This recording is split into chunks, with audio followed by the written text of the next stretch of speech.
எபேசியர் 3ஆம் அதிகாரம் 10வது வசனத்தை எடுத்து படிப்போமா? பக்கம் 277.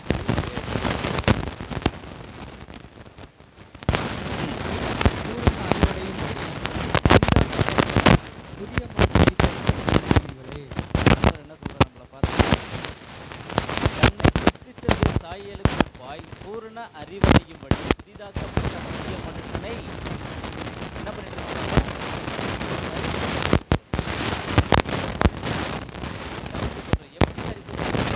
தன்னுடைய தன்னை சிருஷ்டித்தவுடைய நம்மளை சிருஷ்டித்தவுடைய சாயலுக்கு ஒப்பாய். சாயலாக படைச்சாரு. நம்முடைய சாயலாக படைச்சு தனியாக காரியங்கள் இந்த இடத்துல என்ன சொல்றாருன்னா அறிவடையில் நம்ம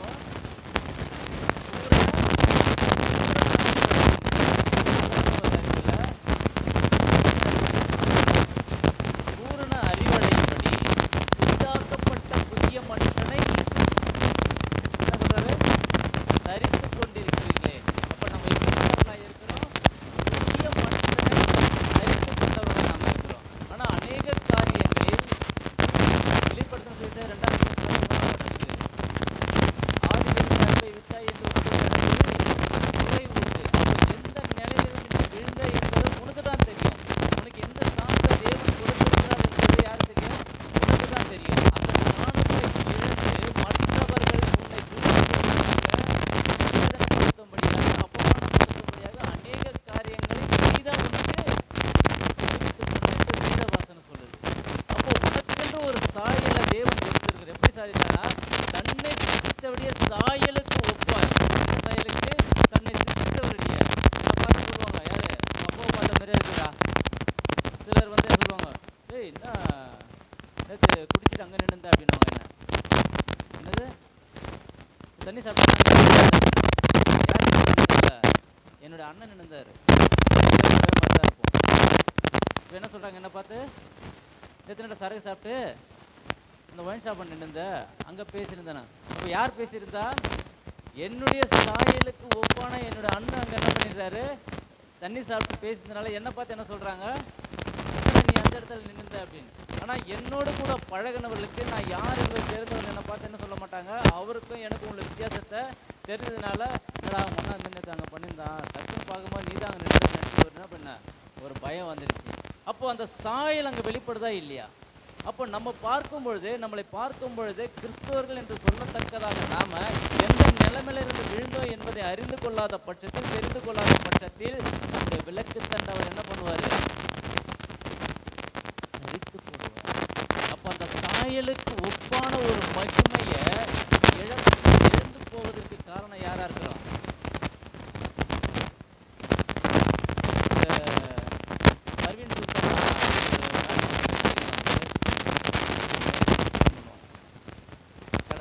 பார்க்கும்போது ஒரு கதையை சொன்னாங்க. ஒரு கழுதை என்ன பண்ணிச்சுங்களா, நல்லா சாப்பிட்டு காட்டுக்குள்ளே வந்துதான். அந்த காட்டுக்குள்ளே வரும்பொழுது எதுக்கா ஒரு புலி நின்றுதான். அந்த புலியை பார்த்து கேட்டுச்சான், சாப்பிட்டியா அப்படின்னுதான். அதுக்கு அந்த புலி என்ன சொல்லிச்சான், நான் சாப்பிடல, நான் நல்லா சாப்பிட்டேன் அப்படின்னு. அப்போ மறுபடியும் அது கேட்டுச்சான், இது இந்த புலி நான் சாப்பிடல, நான் புல்லு சாப்பிட்றத நான் நீ என்ன சாப்பிட்டேன்னு கேட்டேன். அந்த கழுதை சொல்லிச்சான், நான் புல்லை சாப்பிட்டேன்.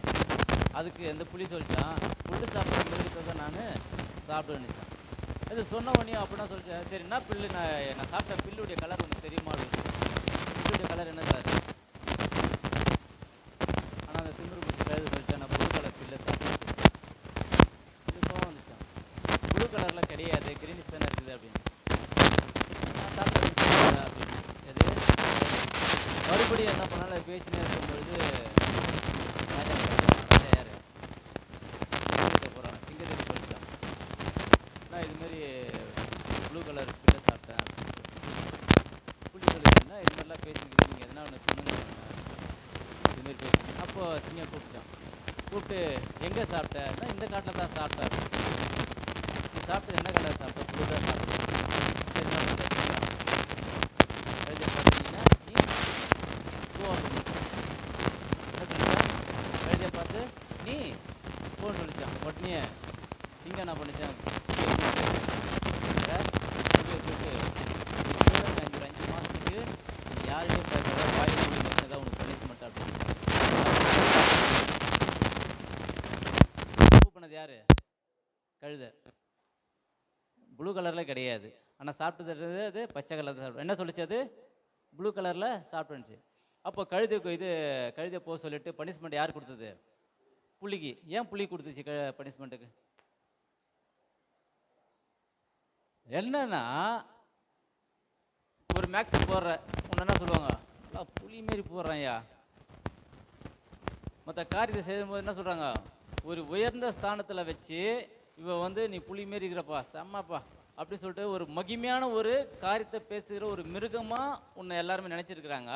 ஆனால் நீ என்ன பண்ணுற, தான் பேச்சே தானே மதிக்காத, எதுக்கும் மதிப்பு பெறாத ஒரு கழுத பேச்சை கேட்டு நீ பேசின பேர். என்ன பேச்சு? கழுத பேச்சை கேட்ட பேர். இப்படியாப்பட்ட ஆளு கூட நீ சவகாசம் வச்சு பேசின பேர். அதுக்கு தான் உனக்கு இந்த பனிஷ்மெண்ட் நினைச்சான். எதுக்கு? உன்னுடைய தரம் என்ன, உன்னுடைய தராதாரம் என்ன, உனக்குண்டான மகிமை என்ன, அதை அறிந்து கொள்ளாம தராதாரமே இல்லாத ஒன்றுக்கும் பயன்படாத கழுதிய போல ஒரு ஆளுகிட்ட பேசின்னு இருக்கிறதுக்கு தான் நீ தவறு செய்த பேர். அதுதான் உனக்கு பனிஷ்மெண்ட் அப்படின்னா. அப்போ நாம யார் என்பதை முதல்ல அறிந்து கொள்ளும் பொழுது நம்ம யார்கிட்ட பேசணுன்ற ஒரு தெளிவு நமக்கு கிடைக்கும். அதுதான் வசனம் சொல்லு, ஆலோசனை இல்லாத இடத்தில் ஜனங்கள் என்ன பண்ணுவாங்களாம். அப்போ உனக்கு கொடுக்கப்பட்ட ஒரு மகிமையான ஸ்தானம் என்ன என்பதை நீ அறிந்து கொள்ளாத பட்சத்தில், புரிந்து கொள்ளாத பட்சத்தில் நீ என்ன பண்ணுவ? விழுந்து போவ. அப்போ அந்த கழுதை என்ன பண்ணோம்? சொல்ற பேச்சை கேட்கவே கேட்காது. நான் சரி தான் கரெக்டணும் அப்படி மீறி போச்சுன்னா என்ன பண்ணோம்? கழுதை அப்படியே என்னது, கழுதை இருக்கணும் என்னது, அவ்வளோதான். அது செய்த காரியம் என்ன, அது என்னன்றதை அது அறிந்து கொள்ளாது. என்ன பண்ணோம்? எட்டி வச்சுட்டா போவோம். ஆனால் புலிக்கு உண்டான குணம் அது கிடையாது. உனக்கு ஒரு மகிமையான ஒரு காரியம் உண்டு. அவன் புலி கணக்கில் புலிப்பா, அவன் செமையாக இருப்பான்பா. எப்படி ஒரு மகிமையான ஒரு காரியத்தில் இருக்கிற நீ அவருடைய தன்னுடைய சாயலுக்கு ஒப்பான மகிமையான ஒரு ஸ்தானத்தை உனக்கு கொடுத்திருக்கிறார். ஆனால் அந்த ஸ்தானத்தை இழந்து போன மக்களாய் நாம் இருக்கிறதுனால விழுந்து போய் மற்றவர்களை தூஷிக்கிற விதமாக, மற்றவர்கள் நம்மளுக்கு ஏளனமாக பார்க்குற விதமாக நம்மளுடைய நிலைமை மாறிடுச்சு. அதுதான் சொல்கிறாரு, பூரண அறிவடையும்படி. என்ன சொல்கிறார் நம்மளை பார்த்து? பூரண அறிவடையும்படி, சம்பூர்ணமான ஒரு காரியம் நமக்குள்ளே காணப்படணும்னு தேவன் சொல்கிறாரு. நீ மற்றவர்களை போல இருக்க வேண்டிய, ஒரு கழுதையை போல இருக்க வேண்டிய ஒரு மகன் அல்ல, ஒரு மகள் அல்ல. நீ ஒரு புலியை போல இருக்கணும். உன்னை பார்க்கும்போதே ஒரு பயம் உண்டாகணும், உன்னை பார்க்கும்போது ஒரு மகிமை உண்டாகணும். ஐயோ, கழுதுகிட்ட போயிட்டு என்ன பண்ணுவோம்? தடை கூட எடுத்துருவோம். குழந்தை பிறந்துச்சுன்னா கழுதைப்பால் யார் யார் கொடுத்துக்கிறாங்க? அந்த பழக்கம் உண்டல்ல இப்போ கூட நம்மளுக்கு கொடுக்குறோமா இல்லையா? கழுதி ஈஸியாக பிடிச்சி பாலை கறந்து கொடுத்துருவோம். புளியை பிடிச்சி யாருன்னா கறக்க முடியுமா? அது ஒருத்தர் மட்டும் தான் பிடிச்சாராம். யார்? கழுதை பாலுக்காக போனவர் யார்? 40 நாள் பாஸ்டிங்லாம் இருப்பாங்க. அந்த 40 நாள் மட்டும் சாமி சாமின்னுவோம் அவங்கள பார்த்து. யார்? ஐயப்பனுக்கு மாலை போடுறவங்களாம் பண்ணுவோம். அவர் மட்டும் தான் பிடிச்சாருன்றாங்க. யாரை பார்க்கல சொல்கிறாங்க. அப்போ பாருங்க, நமக்கு உண்டான மகிமை என்ன, நமக்கு கொடுக்கப்பட்ட ஸ்தானங்கள் என்ன, அதை இழந்து போகிற பட்சத்தில் மற்றவங்க நம்மளை பார்த்து கேலியாக தான் பேசுவாங்க, கேவலமாக பேசுவாங்க. இதெல்லாம் சர்ச்சைக்கு போகுதுன்னுவாங்க. என்ன சொல்லுவாங்க? ஞாயிற்றுக்கிழமைனா என்னது பண்ணுது? இது பைபிளை தூக்கின்னு போயிடுது. நம்மளை பார்க்கும் பொழுது அவங்க என்ன கேட்கணும்? என்ன சிஸ்டர், நீ சண்டே சர்ச்சுக்கு போகலையா? நீங்கள் எப்படி கேட்கணும்? நீ சண்டே வச்ச, நீ சர்ச்சுக்கு நீங்கள் போகலையா? இல்லை சிஸ்டர், இந்த பிரச்சனை. நீங்கள் எந்த காரியம் எப்படியா இருந்தாலும் முதல்ல நீங்கள் சர்ச்சுக்கு போயிடுவீங்களே, அது எதுவாக இருந்தாலும் போயிடுவீங்களே. அப்போ அந்த ஸ்தானம் உயருதா இறங்குதா? என்ன பண்ணுது அந்த ஸ்தானம்? ஆனால் பிரச்சனைகள் வரும்பொழுது, போராட்டங்கள் வரும்பொழுது, அக்கம் பக்கத்தில் சண்டை வரும்பொழுது, நம்ம பேசுகிற வார்த்தைகள் தாறுமானதாய் மாறும்பொழுது நம்மளை பார்த்து பேசுகிறவங்களை என்ன சொல்லுவாங்க? இதெல்லாம் எங்கே போகுது? என்ன சொல்லுவாங்க? நம்மளுடைய ஸ்தானத்தை இழந்தவர்களாய் காணப்படுறான். ஆனா இங்க என்ன சொல்றாரு, தன்னுடைய சாயலுக்கு ஒப்பாய் பரிபூர்ண அறிவடையும்படி புதிதாக்கப்பட்ட புதிய மனுஷனை தரித்து கொண்டிருக்கல. அந்த தரித்து கொள்ளும் பொழுது நமக்கு உண்டான ஒரு மகிமை மேன்மேலும் மேன்மேலும் என்ன பண்ணும், மெருகேற்ற மாதிரியே போயினே இருக்கும். அந்த காலத்தில் நகை இல்லைன்னா என்ன பண்ணாங்க, வெள்ளியில் வாங்கி என்ன போடுவாங்க, பாலிஷ் போட்டு விடுவோம், மெருகேற்றிக்கிறது. எனக்கு இதெல்லாம் இருக்குது, வெளிப்புறமாக காட்டிக்கிறது. ஆனால் இல்லாதவன் அப்போ என்கிட்ட இல்லைப்பா நான் இப்படி தான் இருக்கிறேன்னு சிலர் போயிடுவாங்க. சில கௌரவத்துக்கு நான் போவாங்க. அந்த கௌரவப்பட்ட ஒரு வாழ்க்கை நமக்கு தேவையில்லை. ஏன்னா ஏற்ற காலங்களிலே தேவன் நம்மை உயர்த்தும்படி அவருடைய பலத்த கரங்களுக்குள் அடங்கி இருக்கணும், அவ்வளோதான். அந்த காரியத்தை செய்யும் பொழுது தேவன் மகிமையான ஒரு காரியத்துக்குள்ள நம்ம நடத்துவார். ஏன்னா அப்போஸ்தலர் 2ஆம் அதிகாரம் 40வது வசனம் பாருங்க, பக்கம் 163.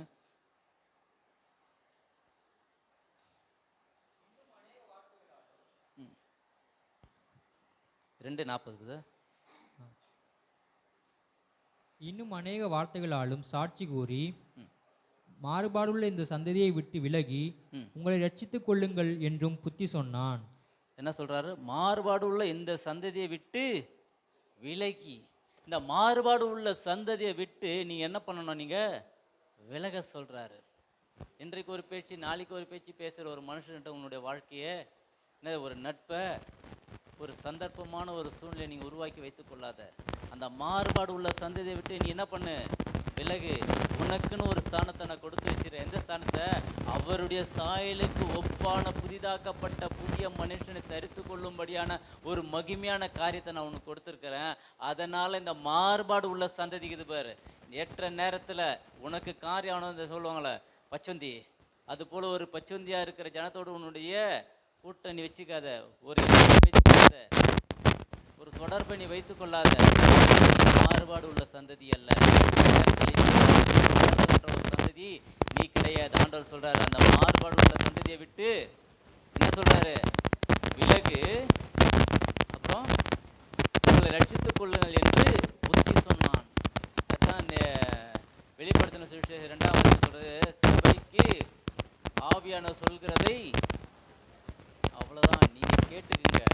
மாறுபாடு உள்ள சந்ததியோட உங்களுடைய கூட்டு இருக்கவே வேண்டாம். அதனோடு கூட பேசுகிற ஒரு ஜனங்க இருந்துச்சுன்னா அவங்கள பார்த்து, சோத்திரம் சிஸ்டர் நல்லா இருக்கிறீங்களா, சோத்திரம் பிரதர் நல்லா இருக்கிறீங்களா, போதும் என்ற மனதோடு கூடிய போதும் ஸ்தோத்திரம் சொல்லிட்டு வந்துனே இருந்துருங்க. நீங்கள் தும்புவீங்க, என்னது கோல்டு புஷ்னா தும்புவீங்க, அதுமாதிரி தும்புவீங்க. அங்கே போய் சொல்கிறாங்க, உன்னை பார்த்து காரி துப்புனா என்ன சொல்கிறாங்க, உங்களை பார்த்து அவ்வளோதான். அப்படியாப்பட்ட மாறுபாடு உள்ள சந்ததியோடு உங்களோட நட்பு தேவையில்லை. ஆண்டவர் பிரித்தெடுக்க சொல்கிறார். ஏன்னா ஆதியில் இருந்த அன்பை விட்டாய் என்று உன் பேரில் எனக்கு ஒரு குறை உண்டு. அந்த அன்பை நீ எழுந்து போனீன்னா என்ன சொன்ன, தும்புனானோட கோல்டு பழுது சிஸ்டர், என்ன உங்களுக்கு பேசினேன், கோல்டு பழுது, பேசவும் முடியல, தும்பினே இருக்கிறான்னு சொல்லிட்டு போடுவேன். அந்த அன்பு இருந்ததுன்னா, அன்பு இல்லைன்னா என்ன பண்ணுவேன், உங்களை பேரை சொன்ன உடனே காரி துப்புறா அப்படின்ட்டு போடுவாங்க. எந்த சந்ததி அது? மாறுபாடு உள்ள சந்ததி. அந்த மாறுபாடு உள்ள சந்ததி கிட்ட உங்களுடைய நட்பு தேவையில்லைன்னு சொல்றாரு. அடுத்தது ரோமர் 12ஆம் அதிகாரம் 1-2 வசனங்கள்.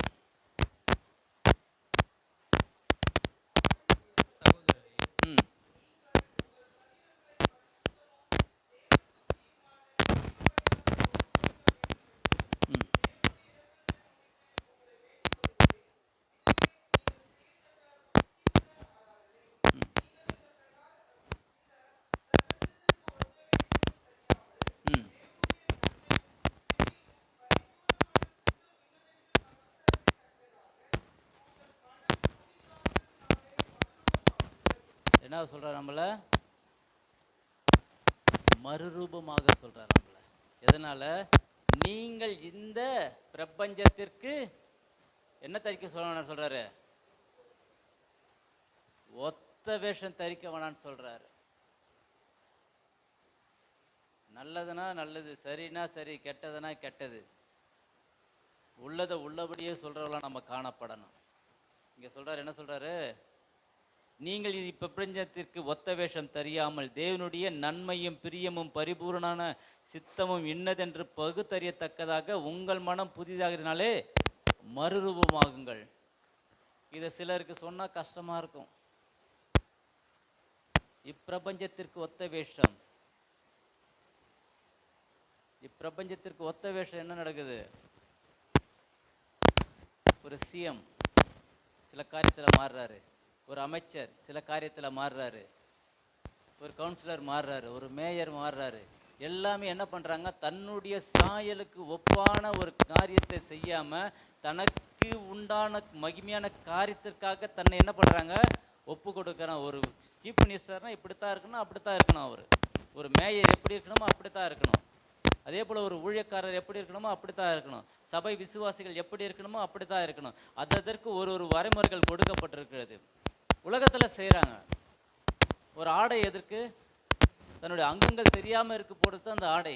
நான் தெரிகிற மாதிரி தான் போடுவேன் அப்படின்னு நம்ம உடுத்த முடியாது.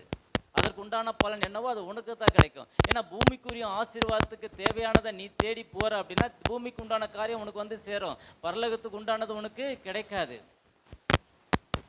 நான் புகை போட்டு டான்ஸ் தான் ஆடுவேன். மற்ற சர்ச்சில் ஆடுறாங்க, இந்த சர்ச்சில் ஆட முடியல. அவங்க ஆடுறாங்கன்னா அவங்க பூமிக்குரிய தேடுறாங்க. பூமிக்குரிய ஒத்த வேஷம் உனக்கு தேவை கிடையாது. பூமிக்கு உண்டான காரியம் உனக்கு தேவை கிடையாது. பூமிக்குரிய காரியத்தை நீ தேடி தேடி போவாயனால் பரலோகத்தில் உள்ள காரியங்கள் எவைகளையும் நீ பெற்றுக்கொள்ளவே முடியாது. இந்த பூமியில் உள்ள காரியங்கள் என்னவோ அதை நோக்கி நீ பார்க்கும் பொழுது அவனை போல ஆட போகணும், அவனை போல விசில் அடிக்கணும், அவனை போல டான்ஸ் ஆடணும், அவனை போல இருக்கணும், அவனை போல இருக்கணும், அவனை போல இருக்கணும், அவனை போல இருக்கணும், அவனை போல இருக்கணும், அவனை போல தான் இந்த பூமியில் நீ இருப்ப. ஆனா உன்னை காட்டிலும் தேவனுடைய வார்த்தைக்கு செவி கொடுத்து அவருடைய சித்தம் என்ன, அவருடைய திட்டம் என்ன, அவருடைய தீர்மானம் என்ன, அதன்படி நடக்கிற பிள்ளைங்கள் பரலோகத்துல தேவனை துதித்து ஆராதித்து கொண்டிருப்பாங்க. இந்த பூமிக்குரிய ஒத்த வேஷத்தை தரித்து கொண்டிருந்தா இந்த பூமியில என்ன ஆசீர்வாதங்கள் அதை தானே சுதந்தித்துக் கொண்டிருப்ப. வானத்துக்குரிய ஆசீர்வாதங்கள், பரலோகத்திற்குரிய ஆசீர்வாதங்கள் உன்னால சுதந்தித்துக் கொள்ளவே முடியாது. அதுதான் சொல்றாரு, நீங்கள் இந்த பிரபஞ்சத்திற்கு ஒத்த வேஷம் தெரியாமல், ஏன்னா நீங்கள் சோகால் கிறிஸ்டியன்ஸ் அவருடைய சாயலுக்கு ஒப்பான, தன்னுடைய சாயலுக்கு ஒப்பான பரிபூர்ணமடையும்படி அவருடைய புதிதாக்கப்பட்ட மனுஷனை தரித்து கொண்டிருக்கிற நீங்கள் இப்பூமிக்குரிய இப்பிரபஞ்சத்திற்குரிய ஒத்த வேஷம் நீங்கள் தரித்து கொள்ளாதீங்க. அது வேண்டாம். அதுதான் சொல்கிறார் ஆண்டவர். அப்படி இருக்க சகோதரரே, நீங்கள் உங்கள் சரீரங்கள் எப்படி வச்சு சொல்கிறாரு? பரிசுத்தமும் தேவனுக்கு பிரியமான ஜீவ பலியாக ஒப்பு கொடுக்கப்பட வேண்டும் என்று. எப்படி ஒப்பு கொடுக்க சொல்கிறாரு? நான் சர்ச்சுக்கு வந்துட்டேன், இந்த ஆசீர்வாதத்தை பெற்றுக்கொண்டுட்டேன், அப்படிலாம் கிடையவே கிடையாது. நீ சர்ச்சுக்கு வந்து ஜீவ பலியை ஒப்பு கொடுத்தினா நாளுக்கு நாள் புதிதாக்கப்பட்ட புதிய மனுஷனை தரித்து கொள்ளுவீங்க. இன்று உன்னுடைய வாழ்க்கையில் கஷ்டம் இருக்குதா, போராட்டம் இருக்குதா, சஞ்சலம் இருக்குதா, தவிப்பு இருக்குதா, நாளைக்கு உன்னுடைய வாழ்க்கையில் இருக்காது. இருக்கும், அது வேற விதமானதாக இருக்கும். இன்றைய காலகட்டத்தில் என்ன போராட்டத்தை நீ சந்திச்சியோ அதை நாளைக்கு நீ சந்திக்க மாட்ட. இன்றைய உன்னுடைய வாழ்க்கையில் என்ன பிரச்சனை நீ சந்திச்சியோ நாளைக்கு அதை சந்திக்க மாட்ட. ஏன்னா அதுதான் வசனம் சொல்லுது, ரத்தத்தோடு மாம்சத்தோடு உங்களுக்கு என்ன கிடையாது? போராட்டம் கிடையாது. வானமண்டல பொல்லாத சேனையிலுள்ளவனுக்கு போராட்டம் உண்டு. ஆனால் நம்ம என்ன பண்ணுறோம்?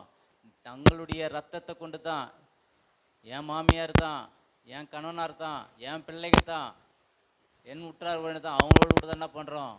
அடி தடி அடித்து உடச்சி மண்டையை உடச்சி ஸ்டேஷனுக்கு கையமாக அழிஞ்சிருக்கிறோம். இது நாளைக்கு வாய்தாக போகணும் சிஸ்டர், மாதம் மாதம் வாய்தாக போகிறதாக இதே ஒரு பிரச்சனையாகுது. இது என்னுடைய இடம்தான், அதுக்காக சண்டை போட்டுனுக்குறாங்க, அதுக்காக போராட்டம் பண்ணுகிறாங்க. என்னுடைய இடம் இது இருக்குது. பக்கத்து வீட்டில் என் தம்பியுடைய மாமனார் வீடு. யார் வீடு? என் தம்பியுடைய மாமனார் வீடு. அவர் வீடு கட்டுறாரு. என்னுடைய இடத்த தள்ளி வந்து இப்படி தள்ளி வந்து கட்டுறாரு. நான் சொல்கிறேன், இது என்னுடைய இடம், உங்கள் இடம் இங்கேயே முடிஞ்சிச்சு. என்னது? அவருடைய இடம் இங்கே முடிஞ்சிச்சு. அவர் எங்கே எடுத்துன்னு கட்டுறாரு? இங்கே எடுத்துன்னு கட்டுறாரு. நான் போய் சொல்கிறேன் ஏரியா கவுன்சிலர் கூப்பிட்டு, ஆனால் இங்கே முடிஞ்சிடுச்சு, ஏற்கனவே இது என்னுடைய இடம், இவ்வளோ தள்ளி வந்துட்டார், மறுபடியும் தள்ளுறாரு, வந்து சொல்லுங்கண்ணா அப்படின்னு. அவர் என்ன சொன்னார்? எல்லாரும் அந்த கிராமத்தில் வந்து பேசினாங்க. ஏன்பா என்னப்பா இந்த இடத்த விட்டுட்டு போடுற அப்படின்னு. சரி சரி நான் மாற்றி போடுறேன் அப்படின்னு சொல்லிட்டு போனவர் இங்கே வச்சுட்டு போனோம். இங்கே வச்சார் பாருங்க, இப்படி தள்ளி வச்சு கட்டி வச்சிடறாரு. நான் போயிட்டு வேலைக்கு போயிட்டு வந்து பார்க்குறேன், காலம் போட்டு பீம் போட்டு வச்சுறாரு. வந்து கூப்பிட்டு கேட்குறேண்ணா அப்படின்னு. என் வீடு கிராஸாக வருது, நான் என்ன பண்ணுறதுன்றாரு. என்னது? அவர் ரூம் எப்படி வருதான்? கிராஸாக வருதான். அதனால் என்னுடைய இடத்துல கூட கட்டுறாரு. சரின்ட்டு கிராமத்தில் அவர் கவுன்சிலராக கூப்பிட்டு சொன்னேன், ஒரேடியாக சொல்லுங்கள், இது போதுமா இல்லை இன்னும் கொஞ்சம் வேணுமா, ஒரேடியாக போட்டுற சொல்லுங்கள். மறுபடியும் ஒருத்தர் சண்டை போட்டிருந்தா என்ன கிடையாது, நல்லா இருக்காது. ஆனால் ஒன்று, போகும்போது நான் இந்த இடத்த எடுத்துன்னு போகிறது கிடையாது. அவர் எத்தனை போகிறதுக்கு ஒன்றும் ஆசைப்பட்டு இந்த இடத்த என்ன பண்ணுறாரு, போடுறாரு. போதுமா இன்னும் கொஞ்சம் வேணுமா? நான் கேட்டது என்ன கேட்டேன், போதுமா இன்னும் கொஞ்சம் வேணுமா? எங்கள் அண்ணன் எங்கள் அம்மாலாம் என்ன சொன்னாங்க, என்னடா இதேமாரி பண்ணது, என்னடா அர்த்தம் அது அப்படின்னா. நீ எடுத்துன்னு போறியா? யார் கேட்டேன்? எங்கள் அம்மாவை பார்த்து கேட்டேன். இந்த இடத்த நீ எடுத்துன்னு போறியா? நீ எடுத்துன்னு போறியா? எங்கள் அண்ணன் கேட்டேன். என்னுடைய இடம் தானே, பாகம் பிரித்தாச்சு. உன்னுடைய இடத்துல நான் வரல. இது எனக்கு கொடுக்கப்பட்ட இடத்துல அவர் வந்து வேணும்னு கேட்குறாரு. நீங்கள் என்ன பண்ணியிருப்பீங்க? சொல்லணும். ஸ்டேஷனில் நின்றுருப்பீங்களா, நின்றுட மாட்டீங்களா? அவர் யார் என்பதை நான் அறிந்து கொண்டேன். நான் என்ன எடுத்துன்னு போகிறதை தெரிஞ்சுக்கினேன். விட்டுட்டேன். வேலையெல்லாம் முடிஞ்சுது. ஆனால் அவர்கிட்ட சொல்லிட்டு வந்தேன், வீடு கட்டி முடிச்சுட்டு கிரகப்பிரவேசம் பண்ணும்போது சொல்லுங்கள், இந்த சண்டை போட்டனெலாம் நினச்சிக்காதீங்க, சொல்லுங்கள், நான் வீட்டுக்கு வந்து என்ன பண்ணுறேன், ஒரு வேளை சாப்பிட்டு போகிறேன்னு சொல்லிட்டு வந்தேன். வேலையெல்லாம் முடிஞ்ச உடனே என்ன பண்ணுறாரு தெரியுமா, அவர் ஏசி எத்தனை செல்ல வைக்கிறாரு. சரி, நான் அந்த ஏரியாவுக்கு போகிறது இல்லைன்னா வேறு இடத்துக்கு நான் போயிட்டேன். அதனால் கொஞ்ச நாள் போய் கேட்டால் எடுத்துடுறேன்ப்பான்னாரு. சரி, இதே இருந்தால் பிரச்சனை, இந்த இடத்த விற்றுட்டே போயிடலாம் அப்படின்ட்டு விற்கிறதுக்கு பிளான் பண்ணிட்டேன். அதுக்கப்புறம் என்ன சொல்கிறாரு, இந்த சைடில் எனக்கு ஒரு அடி இடம் இருக்குதுன்றாரு. என்ன சொல்கிறார், மறுபடியும் ஒரு அடி இடம் இருக்குன்றாரு. மறுபடியும் கூப்பிட்டேன், இனிமேல் சொல்கிறார் என்ன அப்படின்னு. பேசினால் யாராட்டையும் பார்த்தா மறுபடியும் வெளியே வந்து ப்ளம்பிங் லைன்லாம் பண்ணிட்டார் அவுட்டரில். அந்த இடத்த விட்டு அந்த பையன் நான் சொன்னான், நான் இடம் கூட நான் பார்த்துக்கிறேன் அப்படின்னா. என்ன பண்ணால் காலத்தை ஒன்றை எழுப்பி எல்லாத்தையும் ஃபுல்லாக முடிச்சு விட்டு போயிட்டேன்ட்டான். இப்போ பாருங்கள், தேவனுடைய திட்டம் என்ன, தீர்மானம் என்ன என்பதை நான் அறிந்து கொண்டதுனால அந்த இடத்துக்கு நான் என்ன பண்ணல, ஆசைப்படல. ஆனால் இன்றைய காலகட்டத்தில் கர்த்தர் ஸ்தோத்திரம், நிம்மதியாக அவங்க வீட்டில் இருக்க முடியல. நான் அவங்களுக்கு விரோதமான ஒரு நாளோட ஜபம் பண்ணவே இல்லை. ஆண்டவரே இவங்களை அதை பண்ணுங்க, இதை பண்ணுங்க, இதை செய்யுங்க, அதை செய்யுங்க, நான் ஜபத்தை எடுக்கவே இல்லை. இது நான் சம்பாதிக்கல, அந்த இடத்த நான் சம்பாதிக்கல, எங்கள் அப்பாவும் சம்பாதிக்கல, அவருடைய அப்பா சம்பாதிச்சது. யார் சம்பாதிச்சது? என்னுடைய தாத்தா சம்பாதிச்சது. அவர் கொடுத்தாரு. ஆனால் வேதம் சொன்னது பூர்வ கால எல்லைக்குறியை மாற்றாதே சொல்லுது. நீ மாற்றி வச்சுக்கிறேன்னா அதுக்குண்டான ஆசீர்வாதம் உனக்கு. நான் உலகத்துக்குரிய ஒத்த வேஷம் தரிச்சிருந்து நான் போய் அவர்கிட்ட சண்டை போட்டு இருந்தால் என்ன இருக்கும், அந்த இடத்துல என்ன இருக்கும், இவெல்லாம் பைபிள் எடுத்து சர்ச்சுக்கு போகிறான். ஆனால் அதே எங்கள் அத்தை வீடு முன்னாடி இருக்குது, அவங்க வீட்டில் இடம் பிரச்சனை, அடிச்சுக்கிறாங்க, செம்ம அடிச்சு. யார்? அண்ணன் தம்பிக்குள்ளவே. இது என் தம்பியுடைய மாமனார் வீடு, அதாவது என்னுடைய அப்பா கூட பிறந்தருடைய பையன் தம்பி அவங்க. ஆனால் எங்கள் அத்தை வீட்டில் என்ன பண்ணுறாங்க, அண்ணன் தம்பிக்குள்ளேயே அடிச்சுக்கிறாங்க. 2 பேரும் ஆவிக்குரிய சர்ச்சுக்கு போகிறவங்க. யார் சண்டை போடுவோங்க? யார் 2 பேரும்? எங்கே போகிறாங்க அவங்க? சத்தமா ஆவிக்குரிய சர்ச்சுக்கு போகிறாங்க. சாதாரண சர்ச்சு கிடையாது. என்ன சர்ச்சு? ஆவிக்குரிய சர்ச்சு. சந்தோஷம் பொங்குதே, சந்தோஷம் பொங்குதே, சந்தோஷம் என்னில் பொங்குதே. என்ன எதுக்கு? எந்த சர்ச்சுக்கு போகிறாங்க அவங்க? ஆவிக்குரிய சர்ச்சுக்கு போகிறாங்க. அங்கே போய் என்ன பாட்டு பாடுறாங்க? அல்லேலூயா இயேசு என்னை ரட்சித்தார், முற்றும் என்னை மாற்றினார், சந்தோஷம்.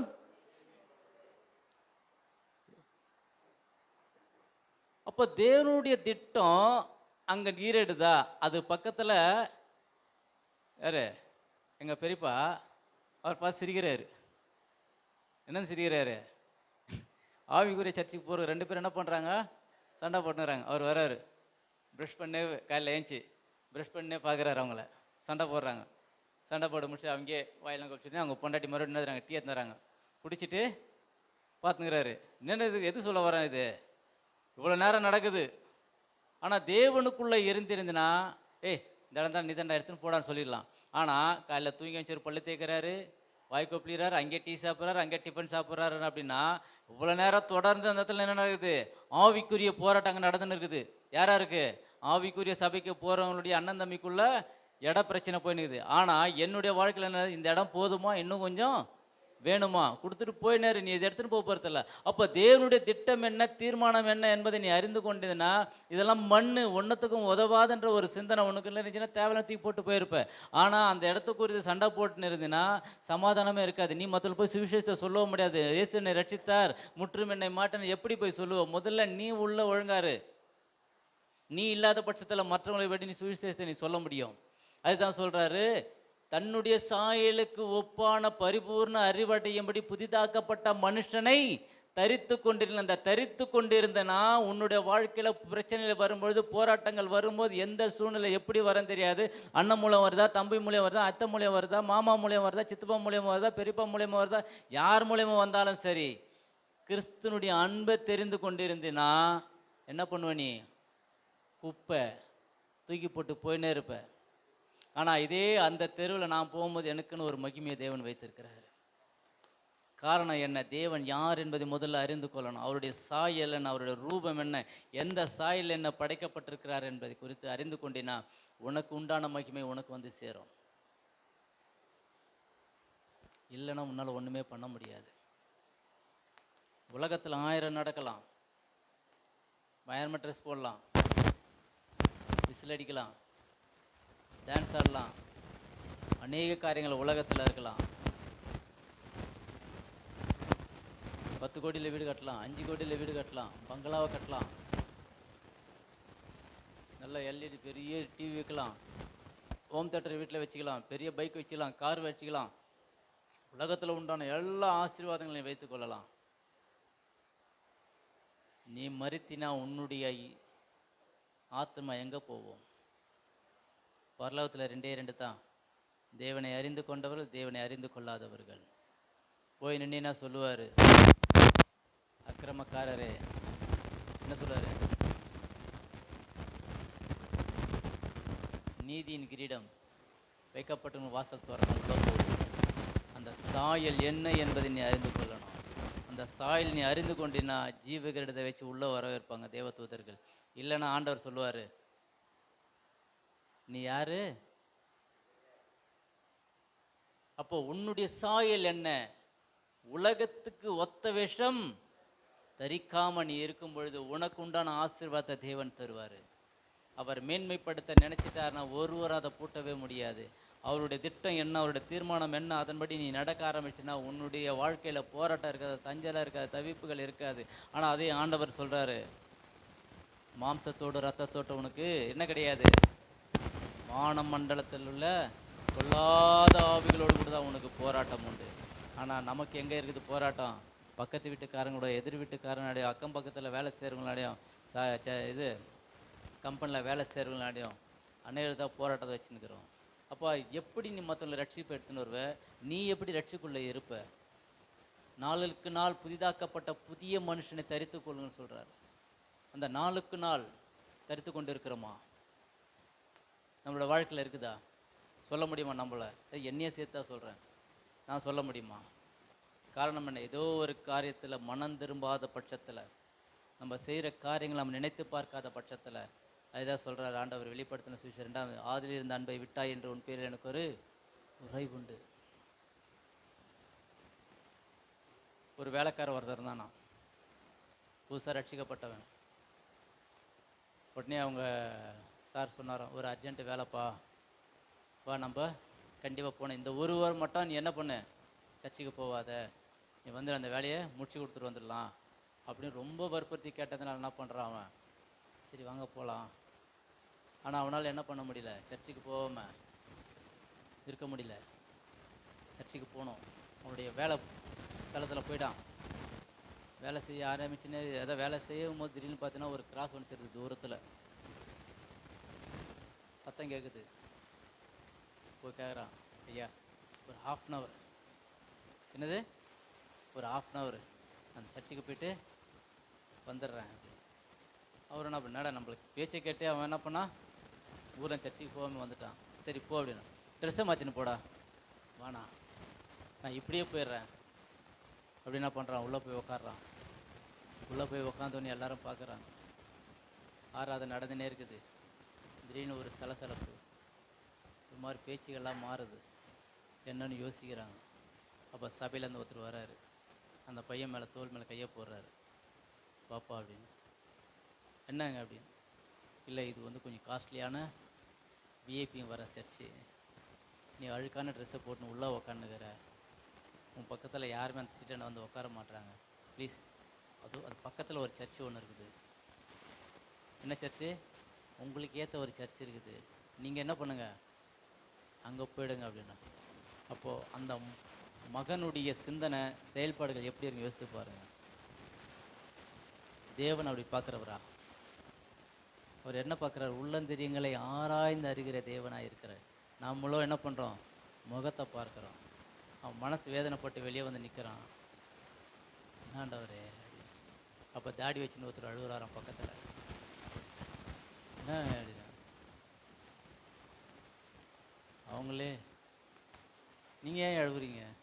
நான் தாம்மா அந்த இயேசு, எனக்கே அங்கே உள்ள இடம் இல்லை. என்னது? எனக்கே அங்கே இடம் இல்லை, உன்னை எப்படி சேர்த்துவாங்க? நான் உள்ளே வந்தேன்னா கண்டித்து உணர்த்துவேன், இதை செய்ய வேணான்னு சொல்லுவேன், இப்படி தான் நடக்கணும்னு சொல்லுவேன், உனக்கு உண்டான காரியம் என்ன என்பதை நான் உனக்கு சொல்லி தருவேன். அதெல்லாம் வேண்டான்னு சொல்லிட்டு உலகத்துக்குரிய காரியத்தினால போனதுனால என்ன பண்ணிட்டாங்க? அவங்க என்னையே வெளியே அனுப்பிட்டாங்க. நீங்கள் ஏமாத்திரம். அப்போ உலகத்தில் இருக்கிற மனுஷன் பார்க்குற விதமாக மேலே நம்ம பார்க்காம அந்த ஆத்மா எப்படிப்பட்டது என்பதை அறிந்து கொள்ளும் பொழுது அவன் எப்படிப்பட்டவனாக இருந்தாலும் நம்ம என்ன பண்ணுறோம்? அன்பு செலுத்துகிறவர்களாக நம்ம காணப்படுவோம். எப்போ? அந்த உலகத்துக்குரிய ஒத்த வேஷம் தெரியாது இருக்கும் பொழுது, இப்பிரபஞ்சத்திற்கு ஒத்த வேஷம் தெரியாமல் இருக்கும் பொழுது, அந்த உலகத்துக்குரிய காரியத்துக்குள்ளே நம்ம இருக்கும் பொழுது, மற்றவர்களை பார்க்கும் பொழுது என்ன பண்ணுவோம்? ஒரு கேவலமாக பார்ப்போம். ஆனால் தேவன் அப்படி அப்படின்னா பார்த்தாரா? ஒரு குஷ்டரோகியை தொட்டு சுகமாக்குனாரு. அந்த குஷ்டரோகியுடைய கரங்கள் எப்படி, குஷ்டரோகி அந்த இதுக்கெல்லாம் போயிருக்கீங்களா நீங்கள்? இந்த டிபி ஹாஸ்பிட்டல், இந்த குஷ்டரோகி இந்த இது எல்லாம் ஸ்மெல்லு தாழ முடியாது. இது ஸ்மெல்லு தாழ முடியாது. சிலரெல்லாம் புழு வரும். அந்த சீழ் வாசனை, நான் வாசனைன்றேன், அதெல்லாம் உள்ளே போய் கொஞ்ச நேரம் நிற்க முடியாது. அங்கெல்லாம் போவோம், போயிட்டு அவங்களுக்கு சுவிசேஷத்தை சொல்ல வருவோம். அப்போ அன்னை திரேசாவும் அப்படியாப்பட்ட காரியத்தை செய்தார். அப்போ தேவன் யார் என்பதை அவங்க அறிந்ததுனால, புரிந்ததுனால அந்த இடத்துல போயிடணும். இப்போ நாங்களாம் போனோம், மாதத்துக்கு ஒரு தடவை ஃபஸ்ட்லாம் போயிருந்தோம். ஒரு ஃபெலோஷிப் இருந்து அதில் போவோம், மாதம் மாதம் போவோம். அதில் ஒரு மாதம் என்ன பண்ணுவாங்க, 6 மாதம் சிலர் வருவாங்க, அடுத்த வாரம் எனக்கு வேலை இருக்குதுன்றவாங்க அடுத்த மாதம். ஏன்னா அந்த ஸ்மெல்லை தாழ முடியாது, அவங்களால வர முடியாதுன்றவாங்க. சில சமயத்தில் அவங்க கூட உட்காந்து சாப்பிட்டு இருக்கும். அந்த குஷ்டம் எனக்கு வந்துடுச்சா?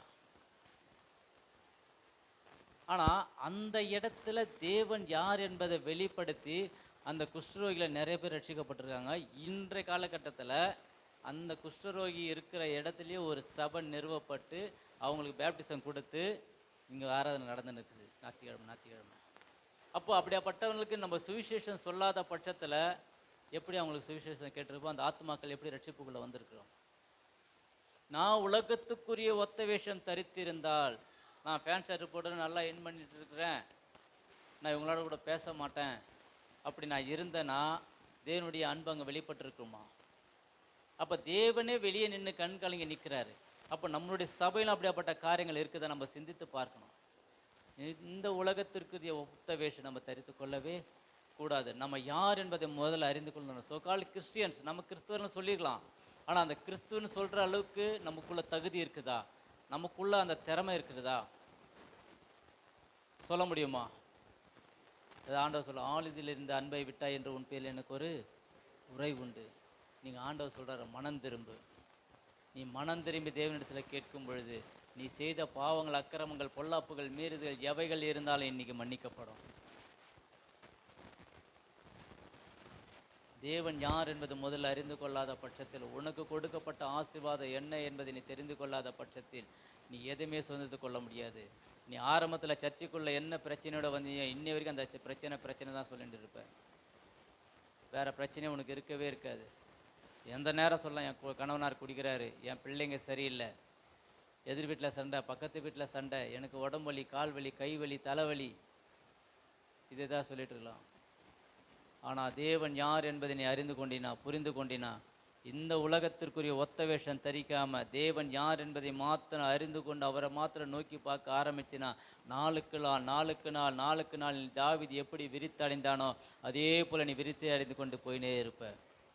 ஏன்னா தேவன் பட்சதாபம் உள்ளவர் அல்ல. மற்றவங்க நீ வெறுக்கிற மாதிரி தேவன் உன்னை வெறுத்திருந்தா உன்னுடைய நிலைமை என்ன இருக்கும்?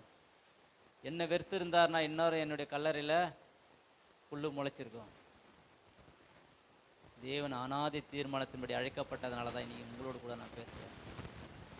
ஒத்த வேஷம் மட்டும் தரித்து கொள்ளாதீங்க. அந்த ஒத்த வேஷம் தரித்து கொண்டா உங்களால் எதையுமே பெற்றுக்கொள்ள முடியாது. அதே போல் ஒரு ஊழியக்காரர் ஒரு ஊழியக்காரர்கிட்ட ஒருத்தர் போய் கேட்குறாரு, ஆண்டவர் அவர்கிட்ட போய் கேட்குறாரு, எனக்கு ஒரு எதனா ஊழியம் கொடுங்க அப்படின்னு கேட்குறாரு. அவர் சொல்கிறாரு, ஊழியமா? சரி, நான் சொல்கிறேன் உனக்கு அப்படின்றார். அதுக்கு முன்னாடி நான் சொல்கிற காரியத்தில் நீ செய்யணுன்றார். என்ன வேலை சொல்லுங்கள், நான் செய்கிறேன் அப்படின்னாரு. சமையல் செய்து முடிச்சுட்டு அந்த பாத்திரத்தெல்லாம் என்ன பண்ணி வைக்கணும்? கழுவி வைக்கணும். அடுத்தது என்னுடைய ஷூ ரேக்கு, அந்த ஷூவில் அடக்கி வைக்கணும், அது பாலிஷ் போட்டு வைக்கணும். இந்த வேலையை மாற்ற தான் நீ செய்யணும் அப்படின்ட்டார். அவர் என்ன பண்ணார்? சரின்னு ஒத்துக்கினார். எத்தனை நாட்கள்? 16 வருடங்கள். இன்னைக்கு யாருன்னாப்பா சொல்ல முடியுமா? ஊழியத்துக்கு வந்துட்டு ஆண்டவர் என்கிட்ட பேசினார், ஊழியத்தை செய்ய சொன்னார், நான் செய்ய போகிறேன் அப்படின்னு ஊழியக்காரர் வந்து கேட்டால் ஊழியக்காரனை மாரி சொன்னால் ஒத்துக்குவாரா? நானும் அசிஸ்டண்ட் பாஸ்டராக இருக்கும்போது டைரெக்டாக சொல்ல மாட்டார் என்கிட்ட, பாஸ்டர் இதை போய் க்ளீன் பண்ணுங்க, அதை போய் க்ளீன் பண்ணுங்கலாம் சொல்ல மாட்டார். அந்த பாத்ரூமை க்ளீன் பண்ண ஆள் இருந்தால் சொல்லுங்கள் அப்படின்னுவார். எப்படி சொல்லுவார் என்கிட்ட? அந்த பாத்ரூமை க்ளீன் பண்ண ஆள் இருந்தால் சொல்லுங்கள். ஏதோ கொஞ்சம் ஆண்டவர் கொடுத்த ஞானம், ஐயா வெளியே ஆள் என்னத்துக்கு நானே பண்ணிடுறேன் அப்படின்னு. புரியுதாரு? போன தடவை அந்த சாப்பாடெலாம் நம்ம கொடுத்தோம்ல, அந்த பிளேட்லாம் கழுவாமல் அப்படியே வச்சுட்டு போயிட்டோம், ஒரு பூர்ணம் பத்த மாரி ஆகிட்டுக்குது, க்ளீன் பண்ணுறதுக்கு யாருன்னா லேடி இருந்தால் சொல்லுங்களேன் அப்படின்வார். நானே க்ளீன் பண்ணி வச்சிட்றேன்யா. என்னது? நானே க்ளீன் பண்ணி வச்சிடுறியா? 80 தட்டு இருக்கும், நல்லா பெரிய பெரிய தட்டு, நல்லா வெயிட்டாக இருக்கும். கழுவி எல்லாம் காய வச்சு எதுவுமே அடுக்கி ஒரு கவர் போட்டு வச்சிருவேன். ஏன்னா அடுத்த மாதம் கொடு நம்ம அப்படின்னு. சார் வெளியே வரும்போது பார்த்தீங்களா ஃபுல்லாக வெறிய அந்த நாய்ங்களும் ரொம்ப அசிங்கம் பண்ணி வச்சு ரொம்ப மோசமாக இருக்குது. நம்ம ஆளுங்க யாருன்னா வந்தால் பெருக்க சொல்லுங்களேன் அப்படின்னு. நானே பெருக்கிறேன்யா. அடங்கி இருந்த அவர் கருத்தில் எதிர்த்து பேசலை. அதுக்கப்புறம் தான் என்னை கூப்பிட்டு அசோசியேஷனில் பேசி என்ன சொன்னாங்க, பாஸ்டர் அட்மிஷன் கொடுக்கலாம் அப்படின்னு. அதுக்கு முன்னாடி எனக்கு ஒரு தெளிவு கிடச்சி என்ன பண்ணேன், கிறிஸ்டியன் டிப்ளமா படித்தேன், அது தேலை படித்தேன். அது முடிச்சதுக்கப்புறம் தான் என்ன பண்ணாங்க, அது தகுதி இருக்குதுன்னு எனக்கு கொடுத்தாங்க. எதுக்கு சொல்ல வரேன்னா, சில காரியங்களை தேவன் நமக்கு வெளிப்படுத்துக்கு முன்பாக அவருக்குள்ள என்ன பண்ணோம், அடங்கி இருக்கணும். கிறிஸ்துக்குள்ளே வந்ததுனால சில காரியங்கள்லாம் நம்மளுக்கு கிடைக்கின்றது கிடையாது, அடங்கி இருக்கணும். 16 வருடங்கள். எத்தனை வருஷம் இருந்தார் அவர்? 16 வருஷங்கள் அடங்கி இருந்தார். ஒரு தடவை கூட எதிர்த்து கேட்கல,